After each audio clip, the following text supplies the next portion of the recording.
This is my Nana, Karen Taylor. Nana, before you retired, what was your occupation? I was a special education teacher and then a special education specialist. And what is the highest degree you have of education? Master's level in special ed. From ODU, right? Yes, yay! And what does being a family mean to you? Well, I think it's everything. I think if you don't have family, you don't have anything. Support from each other, the joy of sharing with each other is all really important to me. Nana's mom is Nanny Lois, featured in the picture on the right. Nanny Lois lives in Richmond. She gives us the odd gift here and there, and we see her occasionally for big family gatherings, or when she comes down, we'll sometimes have lunch. This is Nana's dad. I was never able to meet him. He passed away before I was in the family, but he is very important to Nana, as you will soon find out why. This is Nana's brother, Carl, and his wife, Doris. The four of them, Nana, Gandhi, Carl, and Doris, are very close, and they go on a lot of trips together.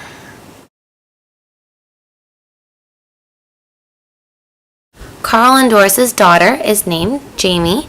Here she is at her wedding to Craig Church.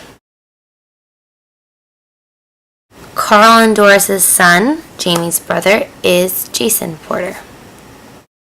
And you grew up in Norfolk, right? What was your childhood like? Well, actually, I grew up in Australia first. From the time I was 18 months till I was 5 and a half, I lived in Australia with my grandmother. And my parents had a little cottage in the back, and then I stayed in the big house with my grandmother. And then when I turned 5 and a half, we came back to the States.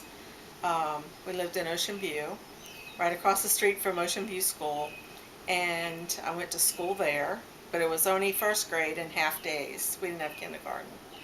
And we kind of just, back then kids played outside all day. Just everybody went outside, and you just have groups playing, and we'd argue and fuss and play and play games and marbles and just things like that. Entertained ourselves. We didn't stay in the house, and we weren't allowed to watch TV except like one time a day. So. And what were your parents like? Well, my dad was really our caretaker. He was kind of that type of dad that did everything for us as far as caretaking, getting up at night with us if we were sick. He was just that type of person. My mother was not well, so she couldn't handle all the stress of children as well, so he took that role.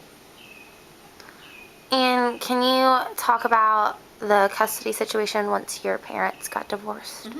Well, my mother had a lot of nervous breakdowns, so she spent a lot of time in the hospital.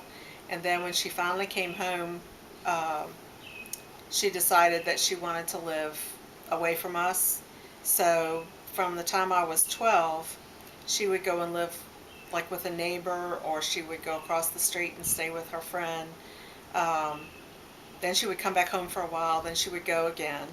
And finally, when I was 16, she decided they were going to divorce, that she didn't want to be married anymore. And my dad, she asked us both, my brother and I, who, if we wanted to stay with her, and we both said no, and she got very offended. But we wanted to stay with our dad. So when they went to court, my dad was one of the first in Virginia to get custody of his children, because most of the time they automatically gave custody to the mother. So since he could prove that he was our caretaker from the time we were young, he was awarded custody for us. So we stayed with him. Is there anything else you'd like to say about the Taylor Porter clan? Well, it's a pretty good one. It's funny because I feel like all of us are, we support each other, and we like going places together, and I love having my grandchildren come. And I miss it if I don't see them every so often. Um, and my brother and I get along real well. You know, it's just a really special relationship that we have. I hate it that Craig is so far away and we don't get to see them as much as I do with you guys, but I wouldn't miss it for the world. I just love being involved with the family. Yay, thank you.